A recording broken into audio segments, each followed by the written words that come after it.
কিচ্ছা toons.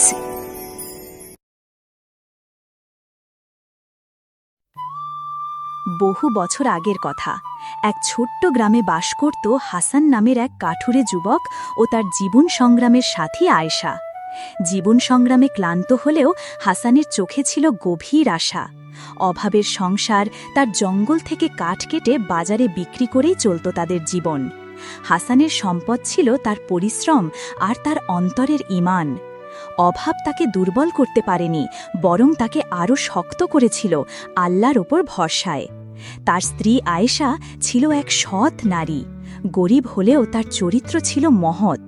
ফর্সা গায়ের রং, মুখে সহজ সরল হাসি, পরনে সাধারণ শাড়ি, সে ছিল হাসানের জীবনের আলো। ভোর হতে না হতেই হাসান বেরিয়ে পড়ত বনে। হাতে কুঠার, মাথায় বাঁধা পুরনো গামছা, গায়ে ছেঁড়া গেঞ্জি আর পরনে লুঙ্গি। সেই দিনটিও ছিল একেবারে সাধারণ, তবুও অজানা এক ঘটনার সূচনা। হাসান কাঠ কাটতে কাটতে পৌঁছে গেল বনের এমন এক জায়গায় যেখানে মানুষের পা পড়ে না। সেখানে চোখে পড়ল এক জীর্ণ কুঁড়ে ঘর, গাছের পাতায় ঢাকা, যেন প্রকৃতি লুকিয়ে রেখেছে এক রহস্য।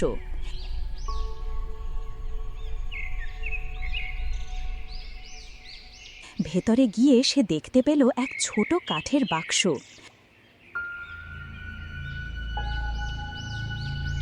কৌতূহলে বাক্স খুলতেই তার চোখ ধাঁধিয়ে গেল। এক টুকরো পাথর, যা থেকে ঝরে পড়ছিল মৃদু স্বর্গীয় আলো।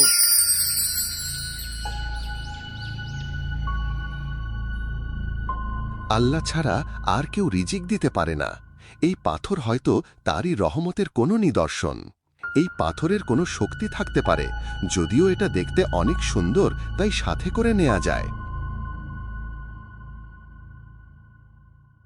আজকে বনের অনেক গহীনে গিয়েছিলাম, আল্লাহর অশেষ রহমতে অনেক কাঠ পেয়েছি। আগামী এক সপ্তাহ মহান আল্লাহর রহমতে আমাদের ভালোমতো রিজিকের ব্যবস্থা হয়ে যাবে।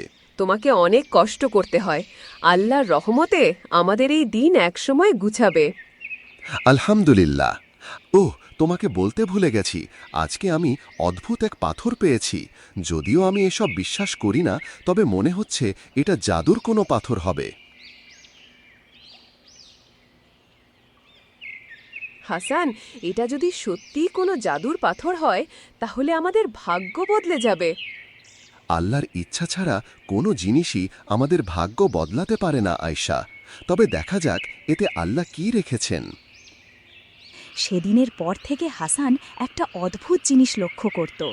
হাসান যত ভালো কাজ করত, পাথরটি তত উজ্জ্বল হয়ে উঠত, আর তার হৃদয়ে এক অদ্ভুত শান্তি অনুভব হতো। সে ঘরে শুয়ে রাতে চিন্তা করত সারাদিন কি কে ভালো কাজ করেছে। এগুলো ভাবত আর পাথরের দিকে তাকাত।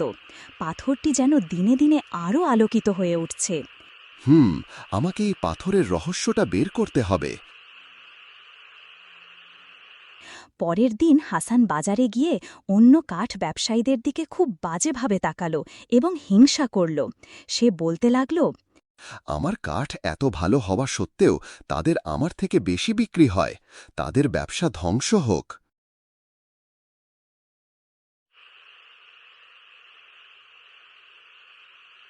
এরপর সে বাসায় চলে এসে দেখতে পেল তার পাথরটি ম্লান হয়ে গেল, তার আলো নিভে যেতে লাগল।